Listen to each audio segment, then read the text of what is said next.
Je n'ai pas une excellente mémoire. J'oublie beaucoup de choses, parfois importantes. Il m'est arrivé de perdre mon portefeuille 3 fois dans la même journée. J'ai même déjà oublié d'aller chercher mon enfant à l'école.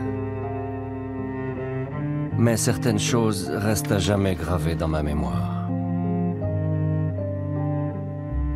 Enfin, j'en ai peut-être aussi oublié quelques-unes.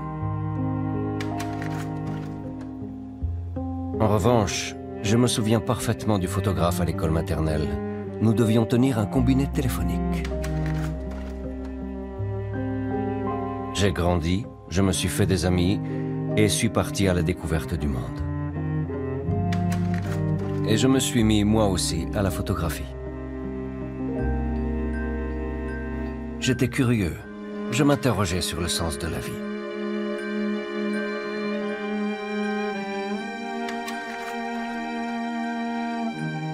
Maintenant, j'ai un énorme carton rempli de photos, de diapos et de négatifs. Un vrai fatras que je n'ai jamais réussi à ranger.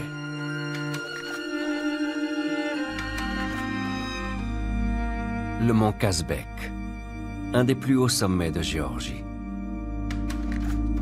J'ai tenté par 2 fois de l'escalader, en vain.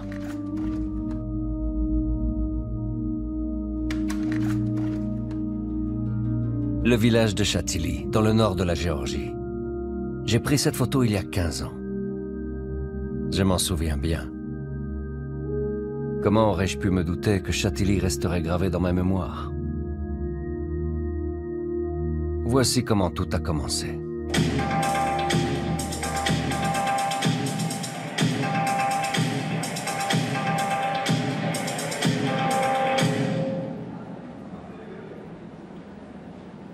C'était en septembre 1999. J'avais 22 ans, j'étais étudiant en art et m'intéressais beaucoup à la photographie. Je connaissais tous les photographes de la ville. Par contre, celle qui était assise à côté de moi, je ne l'avais encore jamais vue. Elle n'avait pas l'air géorgienne, mais plutôt occidentale.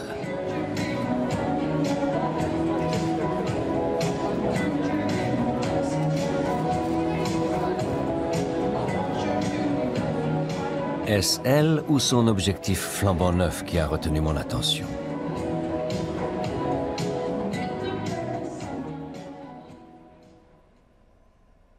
Quelques jours plus tard, nous nous sommes recroisés par hasard au labo photo. Je me suis alors rendu compte que je ne m'intéressais pas seulement à son objectif. Je n'avais que quelques rudiments d'anglais, mais je voulais à tout prix discuter avec elle. Et c'est ce que nous avons fait. Elle était journaliste et venait de Paris. Nos rencontres suivantes n'ont plus été le fruit du hasard. Nous buvions des cafés, fumions des cigarettes.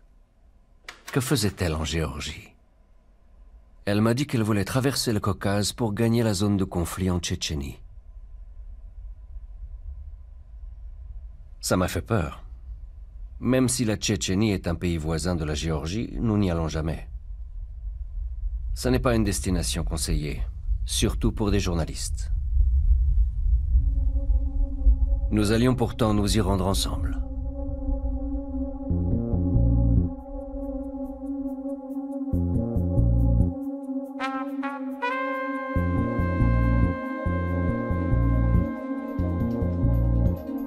Nous quittons Tbilissi la nuit. 2 Tchétchènes nous conduisent en pick-up dans le nord, en direction du Grand Caucase.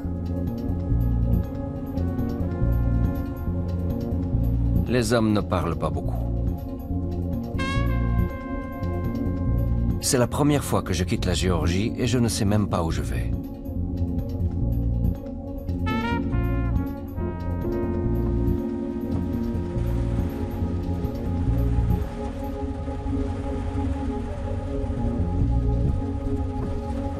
Nous apercevons un homme au milieu de nulle part. Nous nous arrêtons. Je ne me rappelle plus qui lui a adressé la parole. Toujours est-il qu'il monte dans notre pick-up.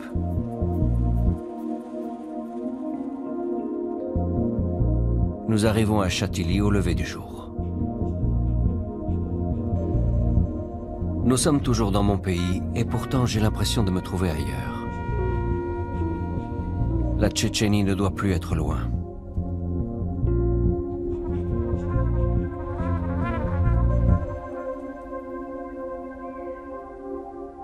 Nous passons devant des femmes et des enfants. Ils ont l'air fatigués et perdus. Des réfugiés tchétchènes. Maintenant, la guerre n'est plus qu'à quelques pas.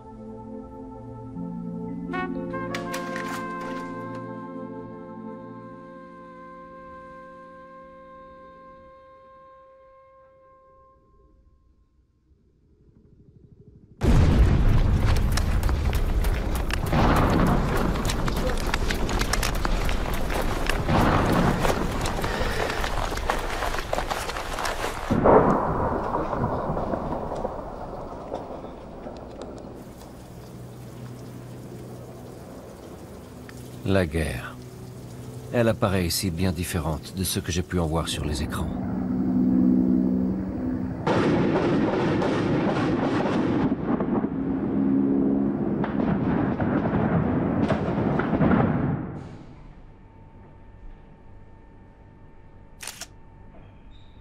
Des gens meurent autour de moi. Et à tout moment, je peux être la prochaine victime. Mais je me sens protégé. Comme si des boucliers invisibles se dressaient entre moi et ce qui m'entoure.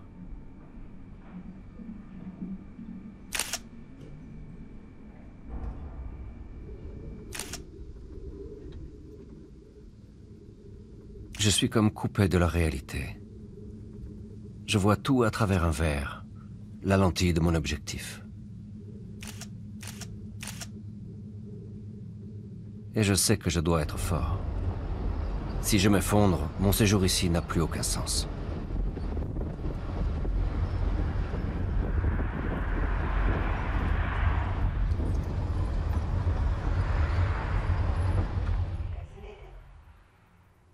Raïssa se joint à nous.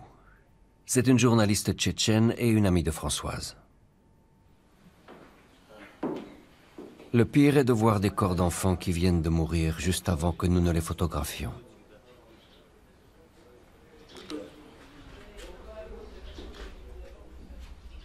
Je me trouve devant une montagne de chair. J'entends les gens parler. Je comprends ce qu'ils disent.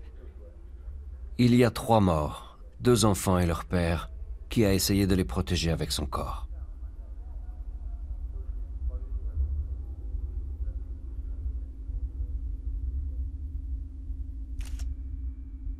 Puis je vais à l'hôpital. Je prends en photo une femme qui a perdu connaissance. On parle de nouveau derrière moi. Je comprends que c'est la mère des enfants morts. Elle est la seule survivante. Quand elle se réveillera, elle saura qu'elle n'a plus de mari ni d'enfant. Et on lui a amputé le bras gauche. عمر عمر عمر ده ديو عمر عمر عمر حبيبي شبعت حبيبي عمر ده ديو عمر عمر J'entends une fois encore des voix. Elles parlent d'une bombe de 8 ou 9 tonnes qui a explosé ici et tué 126 personnes. Je ne savais pas qu'on mesurait les bombes en tonnes.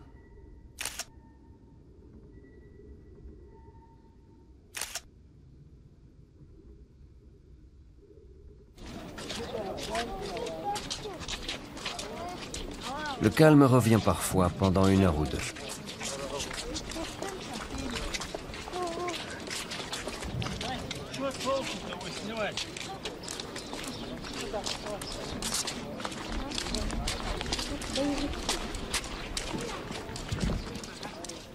Je me demande où est passé le type que nous avions pris en chemin. Il s'appelait Brice. C'était un photographe français. En nous quittant à Grozny, il a demandé à Françoise un baiser pour lui porter bonheur. Peut-être est-il lui aussi en train de prendre des photos juste au coin de la rue.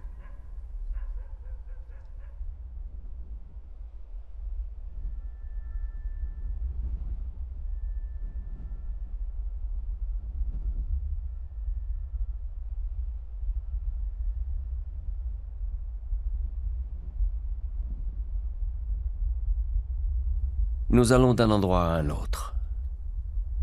J'essaye de rester toujours près de Françoise. La vie peut s'arrêter à tout moment.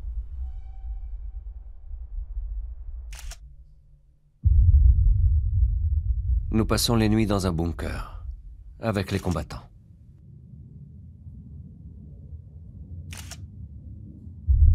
Parfois, il sourit, je ne comprends pas. Ils font même des blagues. Et après, ils meurent.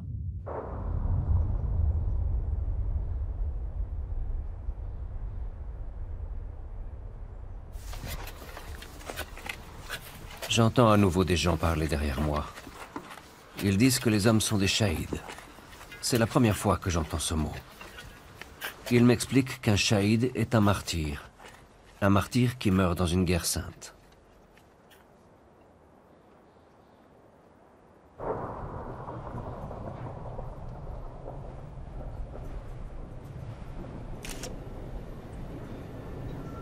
Je prends des photos. Ensuite, je perds la notion du temps. Les choses commencent à se mélanger dans ma tête.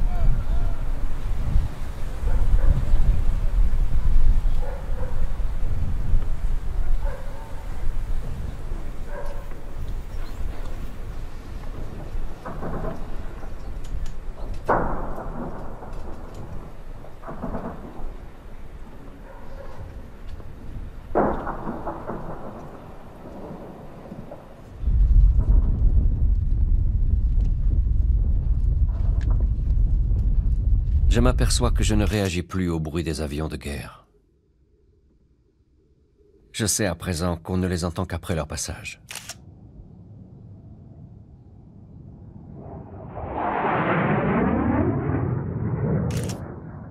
On a l'impression que ça pourrait continuer comme ça indéfiniment. Mais Françoise nous dit qu'il est temps de rentrer.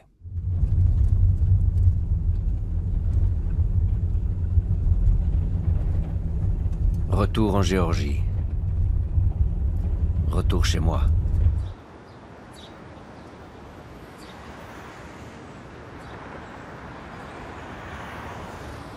Tbilissi ne m'avait jamais paru aussi belle. Je passe mon temps avec Françoise. Nous aimons être ensemble.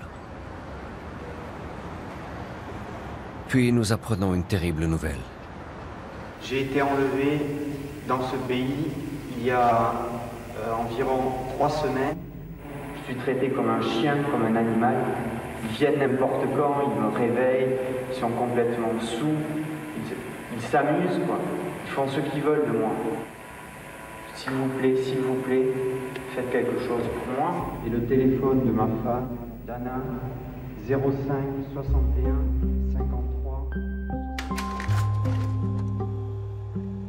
Brice a été enlevé juste après nous avoir quittés à Grozny. Le choc. Tout s'écroule, comme si Françoise se réveillait alors que moi je continuais à rêver.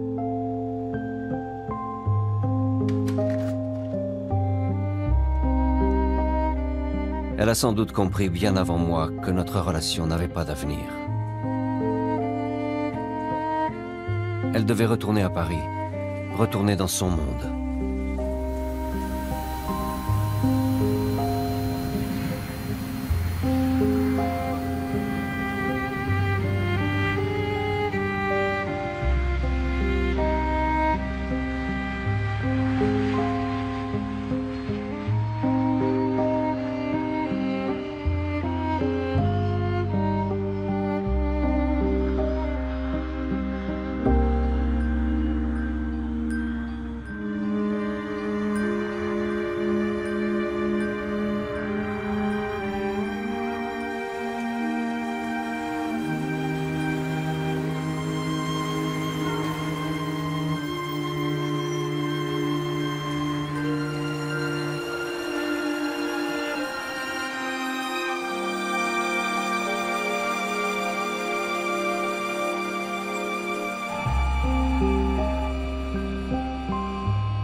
Tout ce qui me reste d'elle, ce sont des souvenirs de Tchétchénie.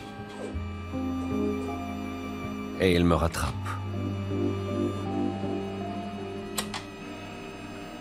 Je contacte des agences de photos pour leur proposer un nouveau reportage sur la zone en guerre. Mais personne ne veut de moi. Personne ne me connaît.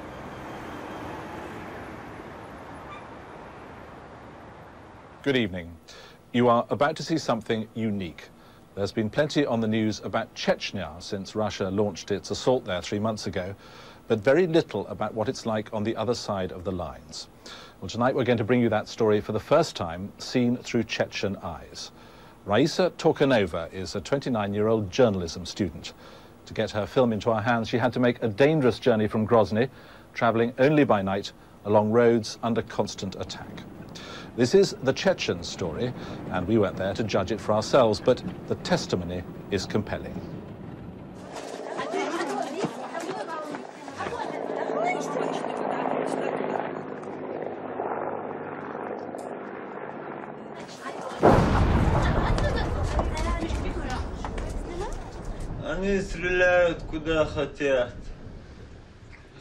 They shoot where they please, kill who they want. I was completely healthy. Look at me now. Я совершенно здоровый был. Теперь ноги нету.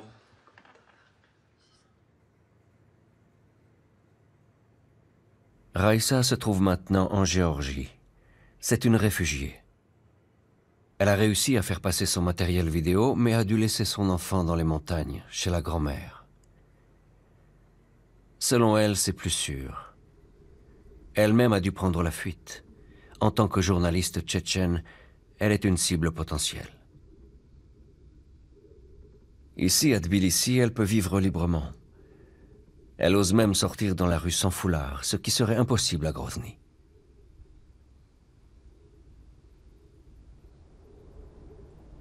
Parfois, nous allons dans la vallée du Pankissi, où vivent des réfugiés tchétchènes.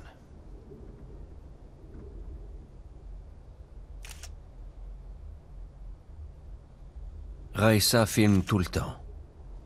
Elle espère que ces images permettront de changer le destin de son peuple. Je prends aussi des photos, mais juste pour moi.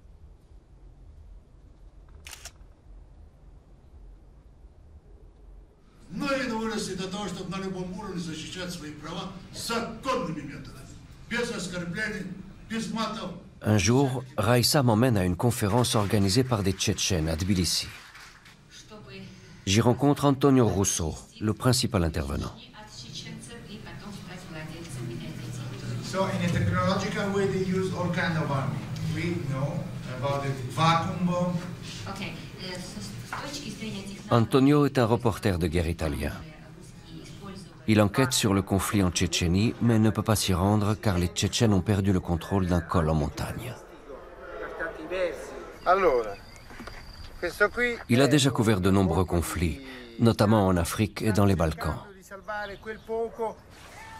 C'est surtout son travail courageux au Kosovo qui l'a fait connaître.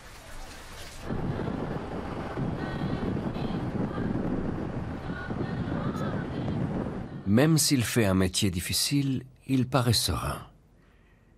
Son anglais est à peu près aussi mauvais que le mien, mais nous nous comprenons tout de suite.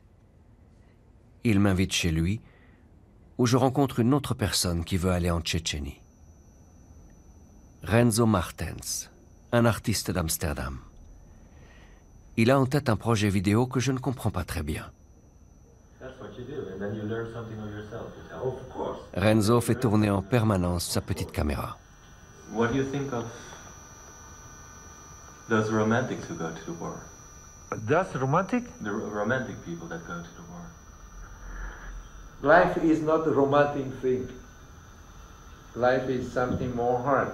Why do you go to wars if it's not romantic? Why do you go to wars to show reality of the world?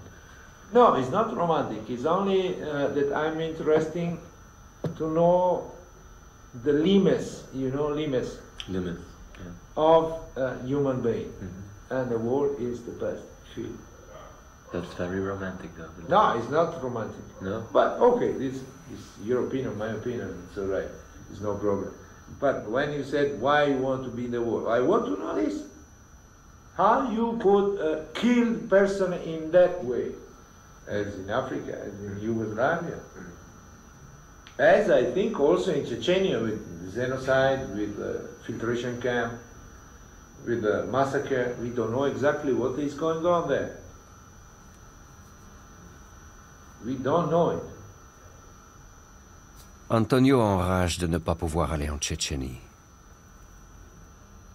Les Russes ont refusé sa demande de visa et les sentiers en montagne ne sont plus accessibles. Renzo, lui, a un visa et il veut partir. Il me propose de participer à son projet.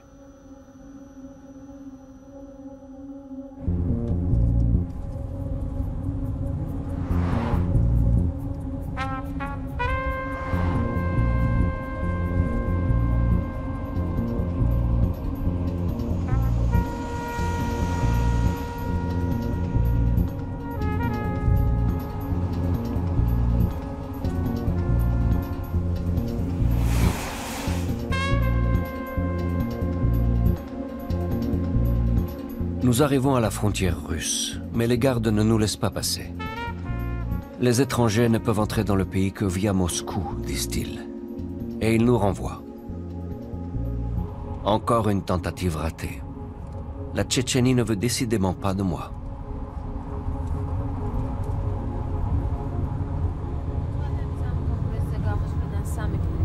რადიორადიკალეს ჟურნალისტის ანტონიო რუსოს გვამით თბილისიდან 40 კილომეტრში გომბორის გზაზე იპოვეს.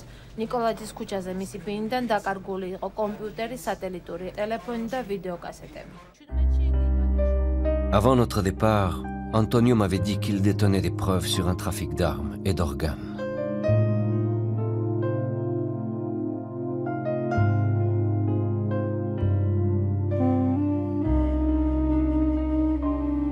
Je ne savais pas que c'était aussi dangereux pour lui. Il paraissait tellement loin de la guerre. Mais peut-être que la guerre a les bras très longs.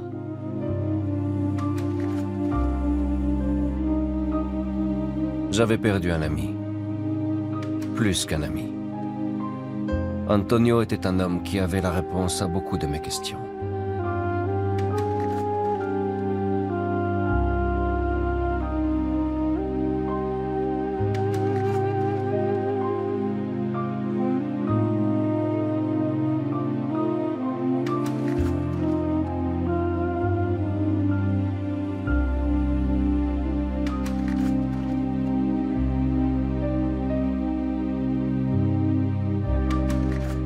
I met Antonio just 1 month before his murder. But this 1 month was enough for us to become friends. And also for me, it was enough to learn many things from Antonio. Antonio was fighting for the truth. And the truth is the best thing that human being can fight for. I just want to say that I will try my best to go on that direction that Antonio showed me.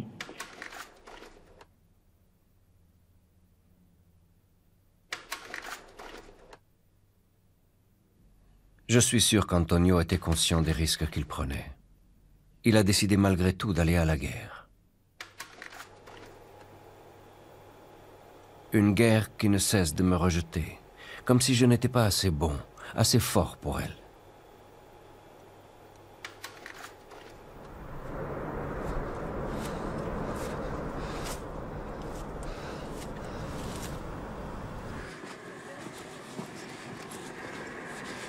Kafkas checkpoint.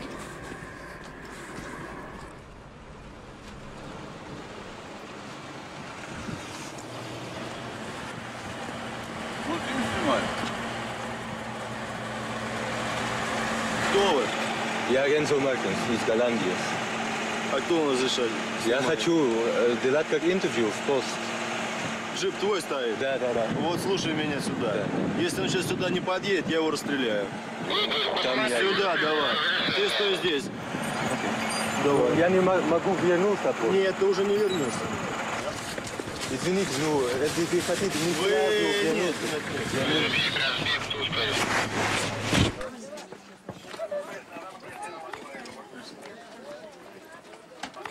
день нас снимают. Поэтому я хочу ваше мнение об этом. Это я хочу снимать. А если камера? Подождите, камера, снимайте меня сейчас. Я вам снимаю. Я снимать не умею, Он просто снимает сами. И говорите мне, пожалуйста, что вы думаете обо мне. Ну, я не хочу комплименты, только правда. Я что могу об вас подумать, я не знаю. Вот каждый раз приходят такие же, как и вы, журналисты. Фотографируют нас, не знаем, что будет, что получится из этого. Вот сколько раз было таких журналистов. Я вам что скажу? Мы войну не хотим. Мы хотим мира, как и другие люди. Нам нравится, как они приходят нас, как они фотографируют. Нам нравится. Но не знаем, что от них толку. Мы думаем, может, они нам помогут, может, они нас будут показывать везде. Вот что мы думаем. Может, они нам помогут. Вот поэтому мы хотим своих детей, чтобы они сфотографировали. Чтобы нас они сфотографировали. Ну, он, например, он не поможет, например, не сможет помочь. Не знаю, откуда нам это знать.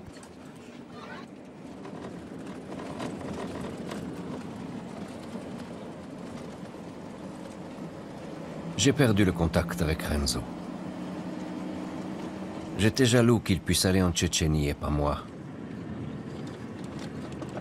Il a pris l'avion via Moscou et n'avait pas assez d'argent pour 2 billets.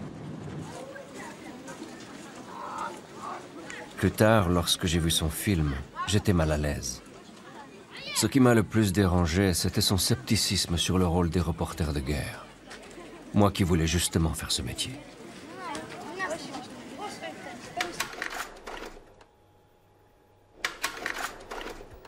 Conduit à cheval, les yeux bandés, Brice Flotio a quitté les montagnes tchétchènes dimanche soir. C'est hier matin, très tôt. Les forces russes lui donnent alors un téléphone satellite qui lui permet d'appeler sa famille. Allô? Allô? Allô? Oui, c'est Brice, là.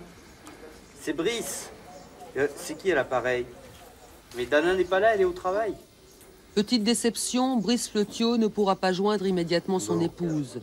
En attendant son départ pour Moscou, les Russes lui communiquent alors des coupures de presse racontant le voyage de sa femme venue en Tchétchénie dans l'espoir de le retrouver. Oh, it's my wife.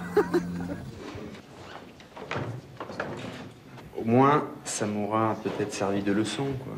И мне это будет уроком. Спасибо вам.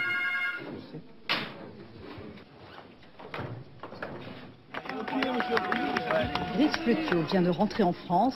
Il a été otage pendant plus de 8 mois en Tchétchénie. La nouvelle est pour moi comme la lumière au bout du tunnel. D'abord, les images de son retour, les retrouvailles avec sa fille Sarah. Ma vie aussi change de façon inattendue. Je remporte le premier prix à un concours de photos. Je suis sélectionné pour une formation aux médias et peu de temps après, je décroche un emploi dans la plus grande chaîne de télévision de Géorgie. Je travaille pour une célèbre émission d'investigation. Je suis du côté des victimes. Ce n'est pas vraiment du journalisme de guerre, mais je suis très content de ma nouvelle carrière. Enfin, je ne me sens plus inutile. L'une de mes missions m'amène aux États-Unis.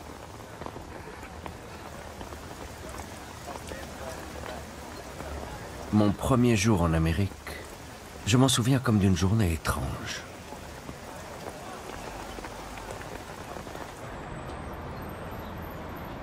Mais quelle joie de retrouver mon amie Raïssa qui a obtenu l'asile ici.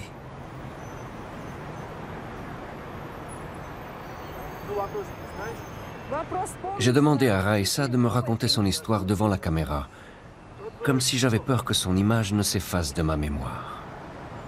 Я уже 2 года как в Америке. Приехала я на презентацию своего фильма, своего последнего, единственного фильма, который не стал еще одним фильмом, который не затерся среди многих других фильмов, а он был здесь понят, просмотрен и еще и обсужден. Я с очень многими людьми говорила. И вот так вот по стечению обстоятельств я могла здесь остаться, продолжить учебу и работать, что я и сделала.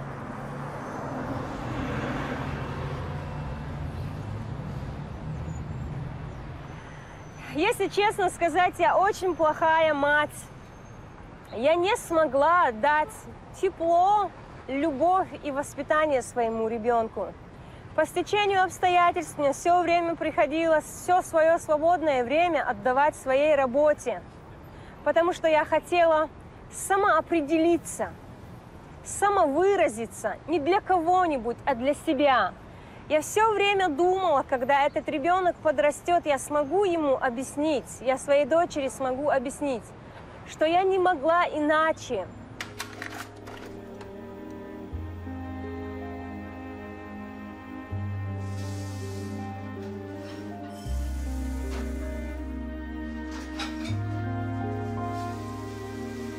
Raïssa semblait satisfaite de sa nouvelle vie américaine. Mais je ne sais pas si elle supportait bien d'être coupée de son pays et de sa famille. Elle avait peut-être besoin de se détacher du passé, d'oublier la guerre que nous avions partagée et qui m'apparaissait toujours comme un mauvais rêve.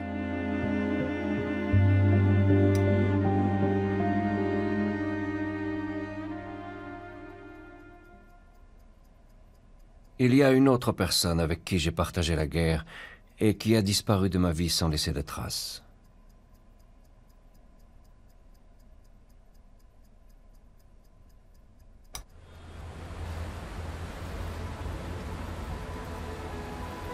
Disons, si, elle a laissé des traces. Un tas de souvenirs. Des souvenirs très flous.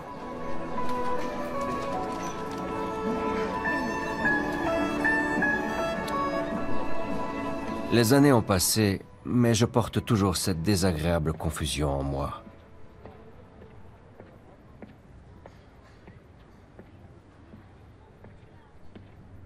Un jour, j'ai sonné à sa porte. Mais personne n'a ouvert. Quelqu'un m'a dit qu'elle était à Genève pour présenter son nouveau film sur la Tchétchénie.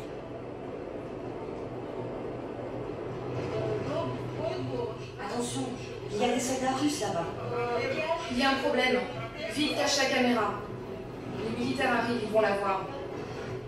Françoise n'a pas assisté à la projection. Elle était dans la pièce d'à côté, avec d'autres journalistes qui s'étaient fait connaître par leur reportage en Tchétchénie. Une milice de l'intérieur tchétchène, pro-russe, et ils nous dirent qu'ils ont torturé exactement comme l'ont fait les Russes. Она Политковская. Жестокая месть, которая сегодня руководит и одной, и другой, и третьей стороной.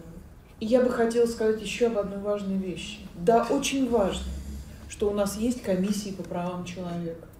Но 4,5 года комиссия делала вид, что не надо ничего делать в Чечне. И это жестокая реальность. Il ne va pas y avoir une résolution condamnant la Russie. C'est probable, mais ce n'est pas inévitable. Françoise était froide et distante. Notre échange a été très bref. Elle m'a juste dit qu'elle allait toujours en Tchétchénie et aussi en Afghanistan. J'ai appris ensuite qu'elle était tombée malade. Les médecins ne lui ont pas laissé beaucoup d'espoir. Elle a suivi un traitement extrêmement douloureux qui lui a fait perdre ses cheveux. Ses beaux et longs cheveux qu'elle a remplacés par une perruque.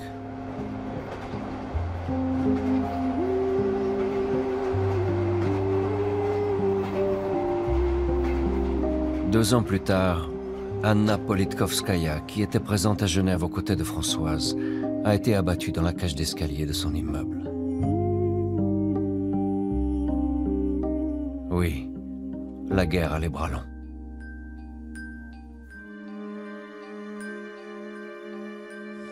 Son nom et son visage resteront associés à la guerre en Tchétchénie. Le photographe français Brice Fleutiot, qui avait été retenu en otage pendant 8 mois et demi, s'est donné la mort il y a 2 jours. Brice Fleutiot, âgé de 33 ans, était dans un grave état dépressif. Il venait de publier un livre dans lequel il fait le récit de sa captivité. Quand ils m'ont amené dans le premier cachot, là, que j'étais toute seule dans le noir et tout, bon, là je dis, mais qu'est-ce que j'ai fait pour mériter ça? Tu peux pas comprendre. Le photographe est ressorti marqué par sa captivité dans cette interview accordée. La guerre a tout pris à Brice, y compris sa famille, qui était en morceaux à son retour. Rien ne sera plus comme avant, écrit-il dans son livre.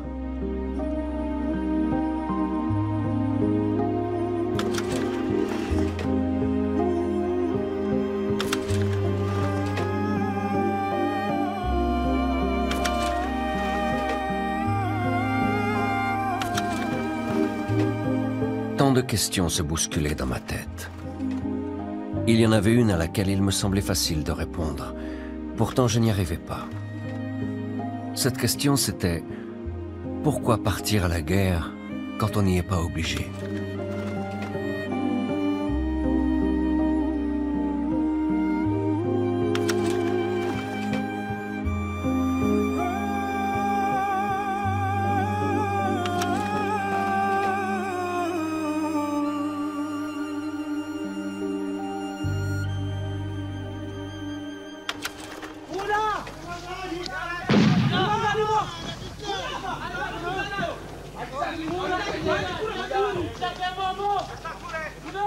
Okay, so we're just dragging the blue card at the moment. Give us 5 minutes for that, and let's say another 10 to get the 3 captures plus an escort into the car.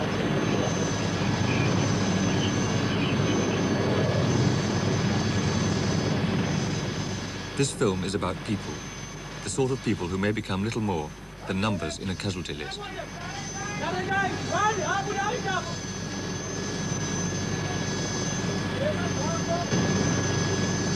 Indeed, several of those who appear in this film are already statistics.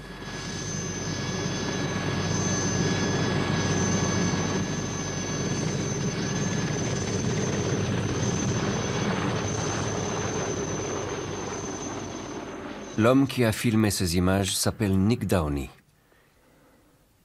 J'ai été très surpris d'apprendre qu'il vivait désormais dans un petit village de Géorgie. Might do it, it's very dry.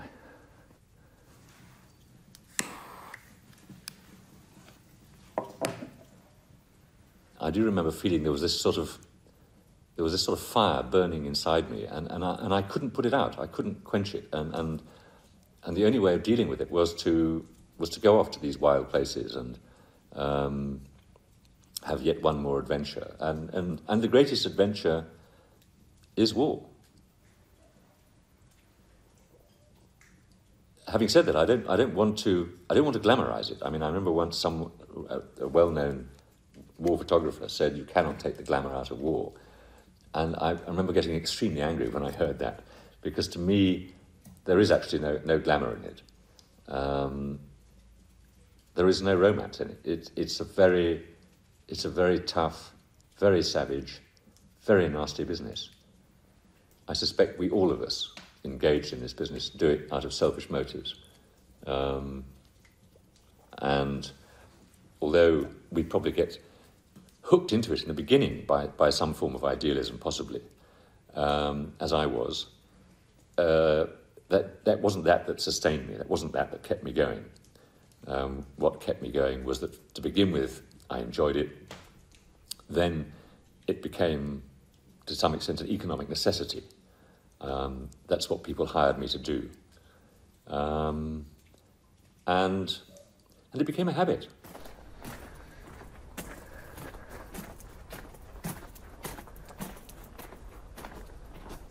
Un mois avant notre rencontre, Nick vivait encore à Londres, mais sans domicile fixe et sans emploi. Puis quelqu'un lui a proposé de s'occuper d'un camp de touristes dans le Caucase.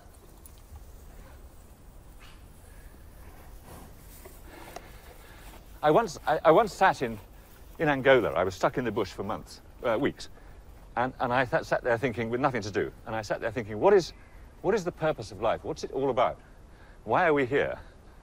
And I came to the conclusion that the only reason we are here is to have children and pass on our genes, which is what every other animal on the face of this earth is its only purpose. And I don't think, despite our pretensions, we are any different.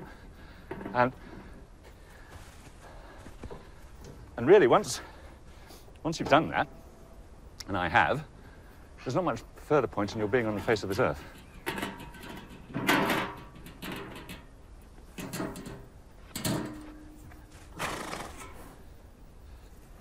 Death doesn't bother me anymore, at all. And there was a time when I used to get frightened. There was a time when I thought my nerve was going.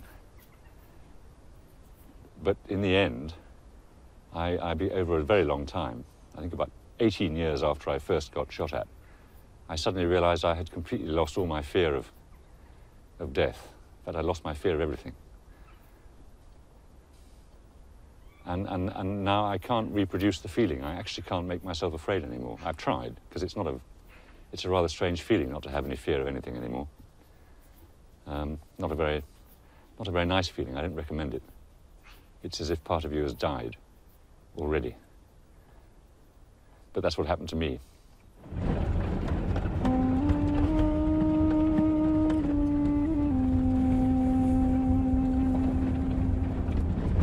Les réponses de Nick m'ont encore plus perturbé. Il m'est apparu à la fois comme un héros et comme un homme brisé. J'ai senti que la guerre faisait rage en lui et qu'il se battait toujours. Est-ce que je veux être comme lui? Avoir le même destin?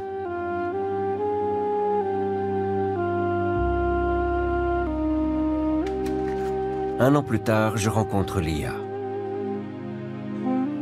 Elle ouvre un nouveau chapitre dans ma vie.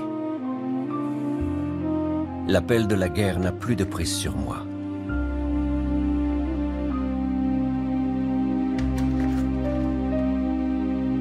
Jusqu'au jour où elle arrive en Géorgie.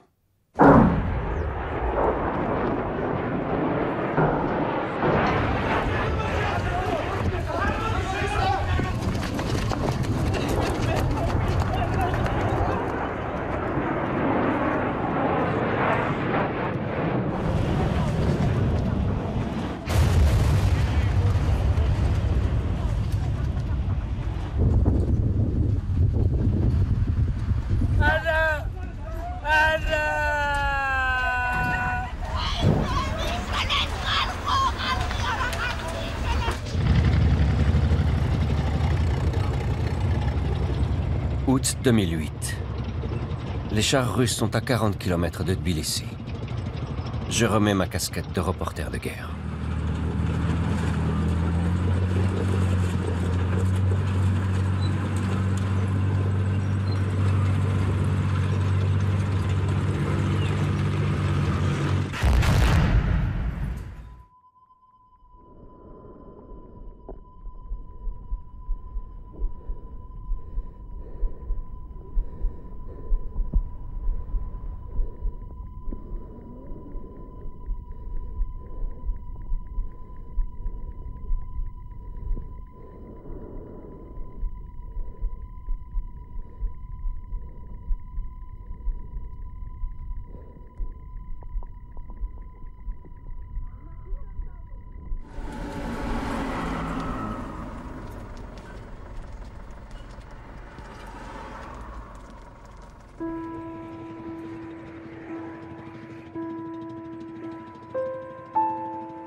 Le conflit ne dure que 5 jours, mais il tue des centaines de personnes, dont 4 journalistes.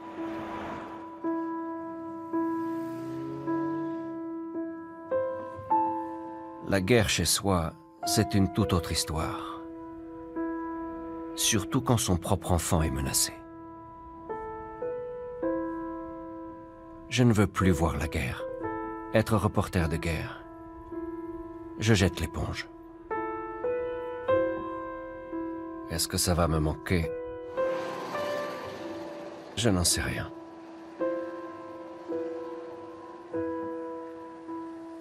Je n'arrête pas de penser aux gens qui semblent chercher dans la guerre quelque chose de précieux.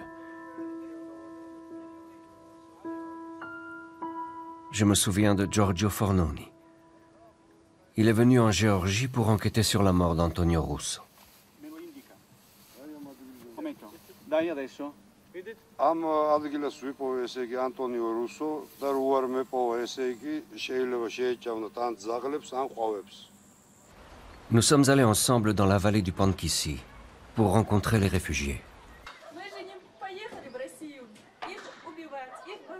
Giorgio n'est resté que quelques jours, mais j'ai senti que je devais lui parler.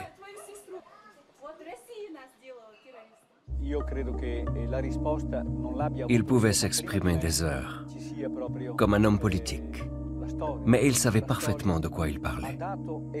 Et ses connaissances, il les tenait de son expérience personnelle, pas de la lecture de livres ou de journaux. Ça remonte à loin. Peu de temps après, Giorgio est parti en Tchétchénie et depuis, je n'ai presque plus eu de nouvelles. Mais je ne l'ai pas oublié. Il a essayé de m'expliquer ce qui le poussait sans cesse à aller sur le front.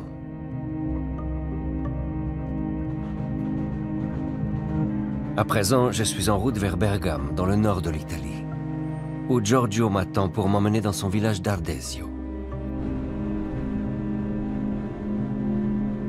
C'est comme dans un conte de fées, quand on suit l'appel du maître pour aller recueillir ses connaissances secrètes, à condition d'y être prêt, bien sûr.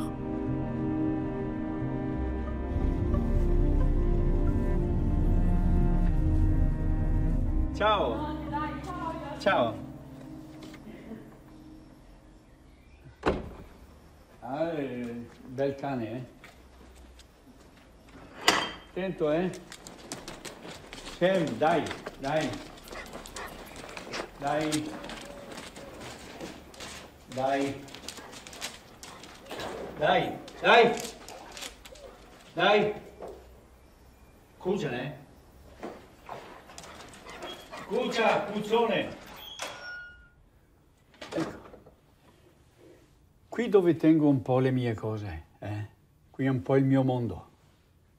Ecco.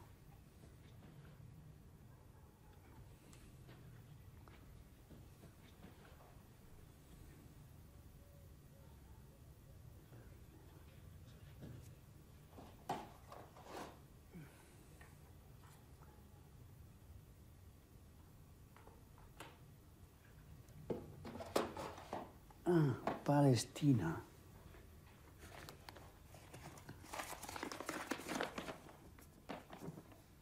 Angola?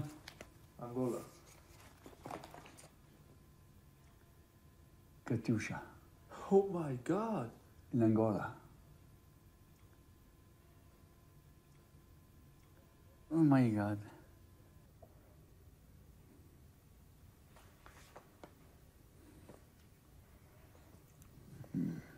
Afghanistan, Guatemala, Kurdistan.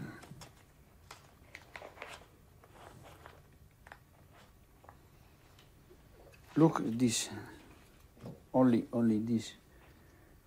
Only, look. Ah, intenso, eh? Sì, sì. Very intense. Emotional. Emotional. This is very good picture. Also.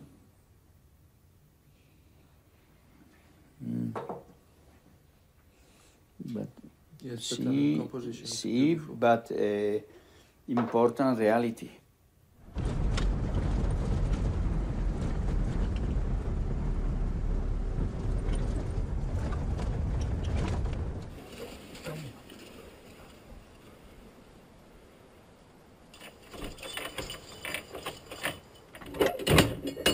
Vieni. Io avevo una famiglia, ho rinunciato a stare con la famiglia per riuscire a essere libero per andare un po' più in là. Questa è stata una delle rinunce importanti che io ho fatto.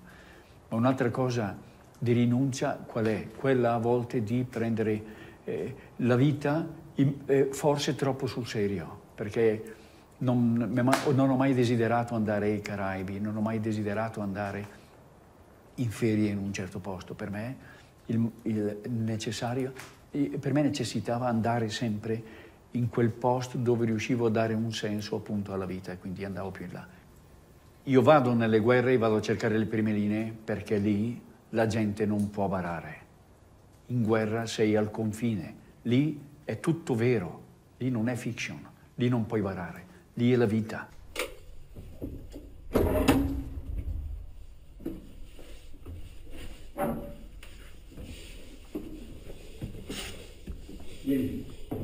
Vieni, guarda qui, siedi, è tutto bello ciò che vedi, ma la cosa più importante qui dentro è il silenzio. Senti il silenzio. Silence, perfetto. Ecco, Luke, guarda.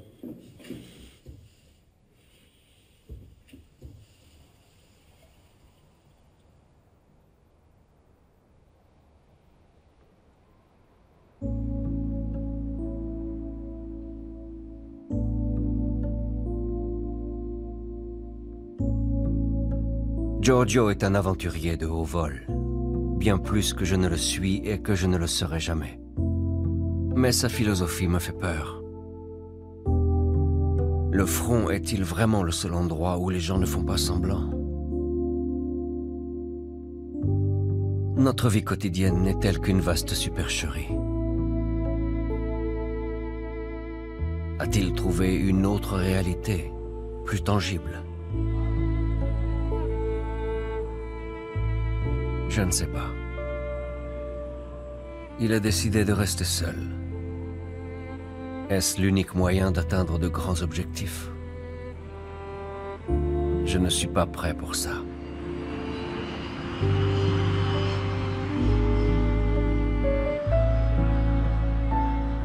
J'entreprends le plus long voyage de ma vie pour voir un autre gourou de la guerre. On m'a dit qu'il vit à présent en Afrique du Sud, où il s'occupe de sa vieille mère.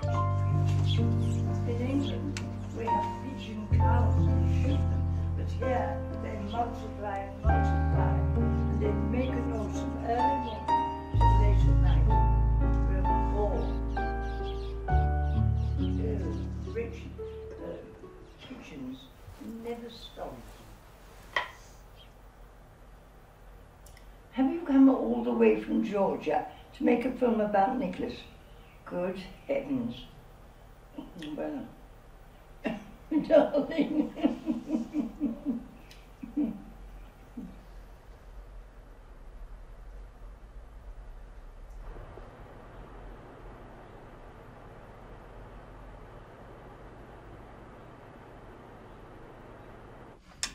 Right.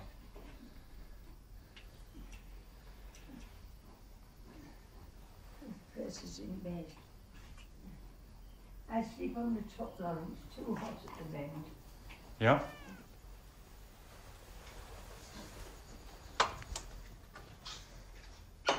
There's your pill, Mum. I'll put your sleeping pill on your Kindle, all right? Yes, that's fine. Thank you, darling. Okay.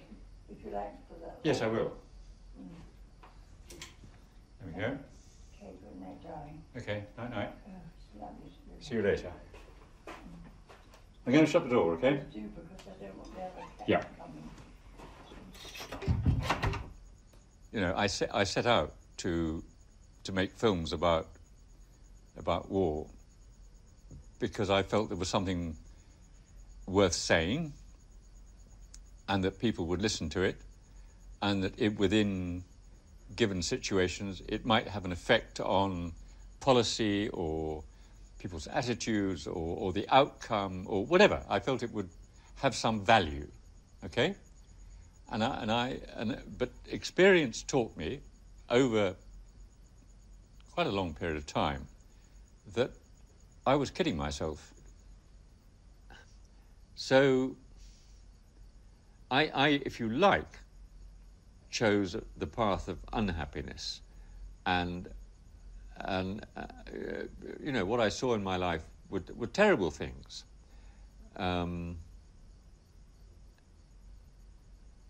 Which had nothing in human terms, to commend them. And if you want happiness, you can't do it. I don't think you can do it on your own. You cannot be happy and communicate that happiness to other people as a lone individual. I may be wrong, but I don't think you can. You know, maybe Mother Teresa could. I don't know. But for the rest of us, I think it has to be a partnership. And that partnership is the most fundamental thing.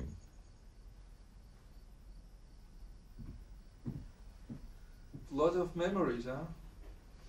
Yeah, and when the old girl dies, they're all going to disappear. Of all the things I want to preserve is this statue. And to me it sums up everything. I mean, what do you see there? Mother, baby, a father is holding a hammer. It's a man defending his wife and child. To me, that sums up life.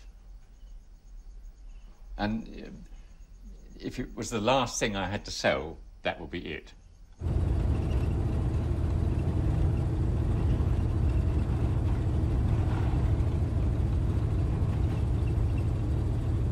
Je n'ai plus revu Nick depuis. J'aurais pu me douter qu'il ne partagerait pas les idées de Giorgio.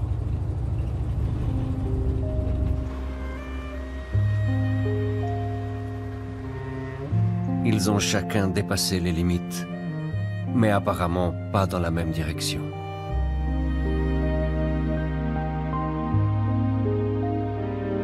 Je ne sais pas lequel des deux a gagné ce duel.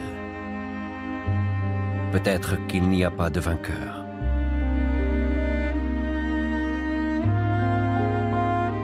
Je crois qu'il est temps de reléguer la guerre dans mon carton à souvenirs et de m'en détacher. J'ai toujours été doué pour oublier. Pourquoi cela prend-il autant de temps cette fois?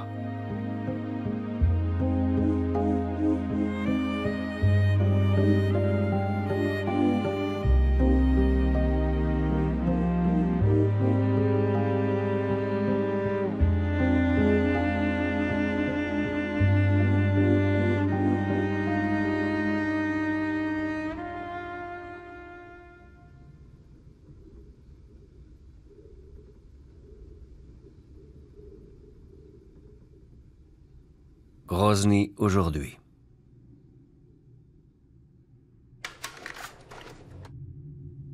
La ville célèbre l'anniversaire du président. La ville que j'ai connue n'existe plus. Mais qu'en est-il de ses habitants? De leurs cicatrices? Et de leurs souvenirs?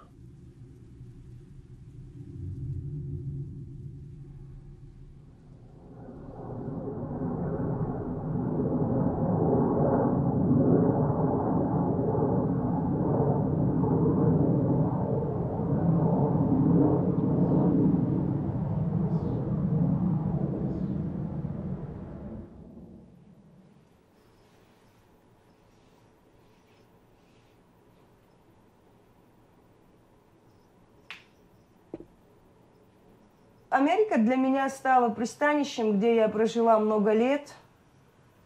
Я живу здесь со своими проблемами, с тоской. И знаешь, как живут, знаешь, как ты когда-нибудь ехал на поезде, и ты делаешь пересадку, и ждешь другой поезд. Вот моя пересадка затянулась на много-много лет, и я все время сижу на чемоданах, и все время меня тянет туда, откуда я приехала, мысленно, но своим пониманием я знаю, что ловить мне там нечего, ничего меня там хорошего не ждет. Творчески я там не смогу выложиться, я это точно знаю. Да и тема уже не моя.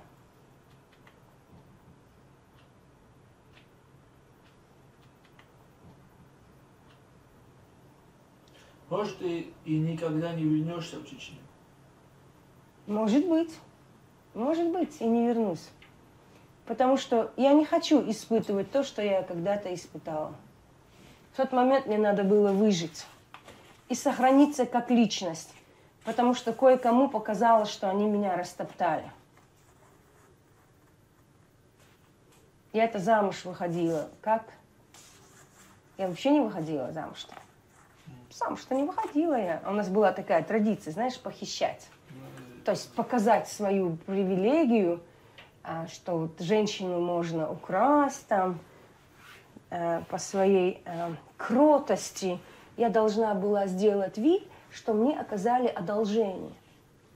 Нет, просто случилось то, что случилось. Я уже не могла быть такой сильной.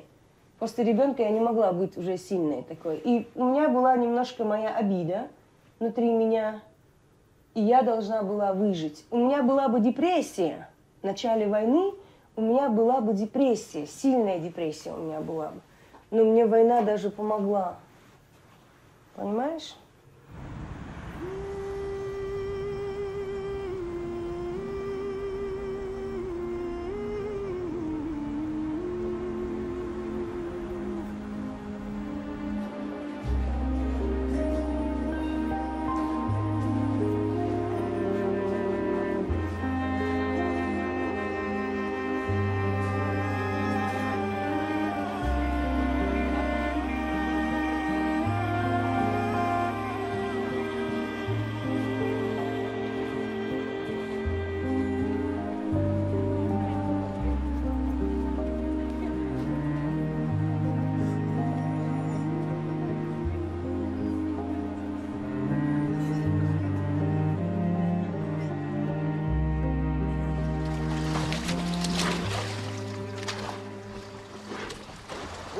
Allez, poulet.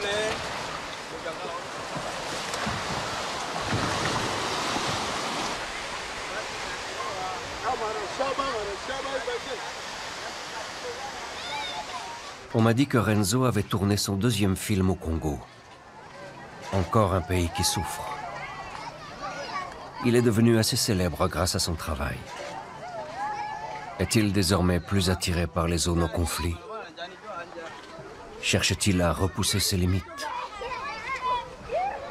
Est-ce la guerre en Tchétchénie qui l'a changé? Il est la dernière personne que je dois rencontrer.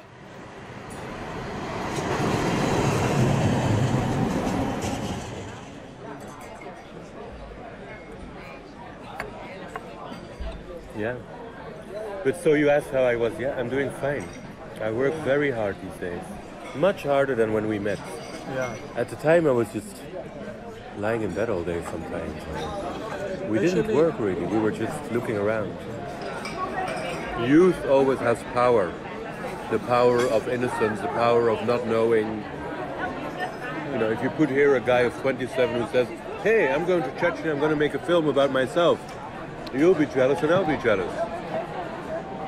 Because youth has time and energy, and I think that's kind of it. Therefore, also like stupid things, doing stupid things. Which, You have time to do stupid things that we can't afford anymore.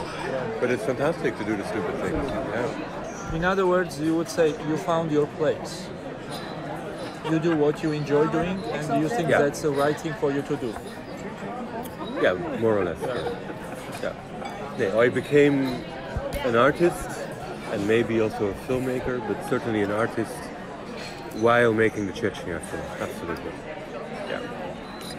But it was good, Alex, that I went to Chechnya on my own. I could not have made the film if you would have been around me. I had to be on my own. It's a one-man adventure.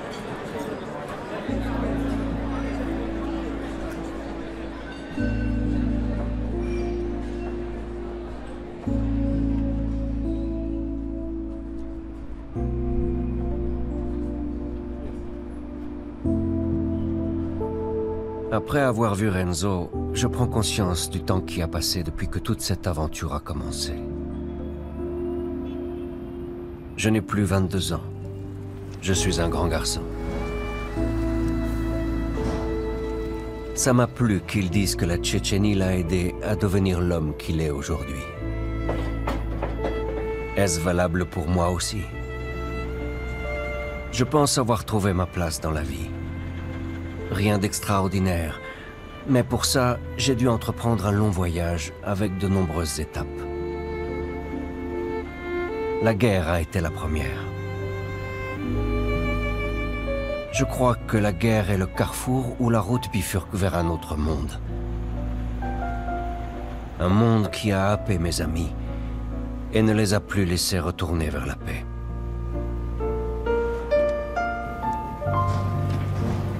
Si vous partez à la guerre, elle vous accompagnera ensuite toute votre vie. Ai-je eu la chance de ne pas m'aventurer trop loin sur cette route ?